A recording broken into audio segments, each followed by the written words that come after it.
Mini কিচেনের রান্নাবান্নার বড় একটি ভিডিও নিয়ে চলে আসলাম। আশা করি ভিডিওটি সবাই শেষ পর্যন্ত দেখবেন। আসসালামু আলাইকুম, আপনারা সবাই কেমন আছেন? আশা করি আপনারা সবাই অনেক ভালো আছেন। আলহামদুলিল্লাহ আমিও ভালো আছি। প্রথমে আমি বসা ভাত রান্না করে নিলাম, সেজন্য মাটির একটা পাতিল দিয়ে দিলাম। পরিমাণ মতো পানি দিয়ে ফুটে আসলে চাউলগুলোকে ধুয়ে দিয়ে দিলাম। ভালোভাবে ভাতটা সিদ্ধ হয়ে আসলে নামিয়ে রেখে দিলাম। এরপরে মাছ ভুনা করার জন্য প্রথমে চুলায় একটা কড়াই দিয়ে দিলাম। পরিমাণ মতো সরিষার তেল, পেঁয়াজ কুচি আর মরিচ কুচি দিয়ে কিছুক্ষণ ভাজার পর এক এক করে সব রকম মশলা দিয়ে দিলাম। দিয়ে একটু কষিয়ে নিলাম। টমেটো কুচি দিয়ে একটু নাড়াচাড়া করে মাছগুলোকেও দিয়ে দিলাম। মাছগুলো দিয়ে একটু সময় নিয়ে কষিয়ে নিলাম। কষানো হয়ে গেলে অল্প একটু পানি দিয়ে দিলাম। পানি দিয়ে একটু নাড়াচাড়া করে ধনিয়া পাতা দিয়ে দিলাম।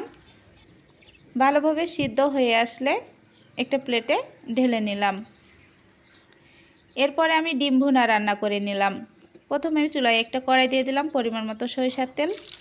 তেল গরম হয়ে আসলে এক এক করে ডিমগুলোকে দিয়ে দিলাম।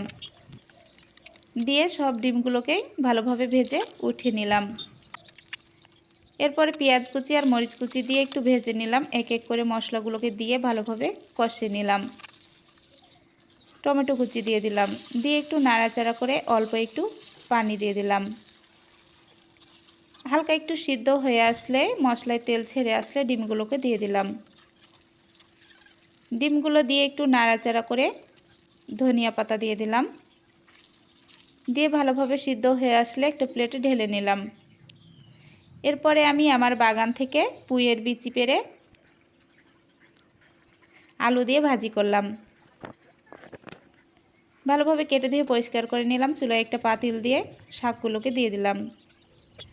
দিয়ে হালকা একটু মশলা দিয়ে সিদ্ধ করে নিলাম।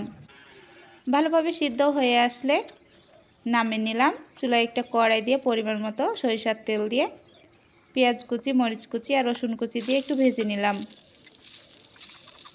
ভালোভাবে ভাজা হয়ে গেলে সিদ্ধ করে রাখা ছিল পুঁই শাক দিয়ে দিলাম। দিয়ে একটু নাড়াচাড়া করে নামিয়ে নিলাম। এরপরে একটা প্লেটে ভাত আর সব রকম শাক সবজি দিয়ে পরিবেশন করলাম। ভিডিওটি কেমন হয়েছে অবশ্যই কমেন্টে জানাবেন।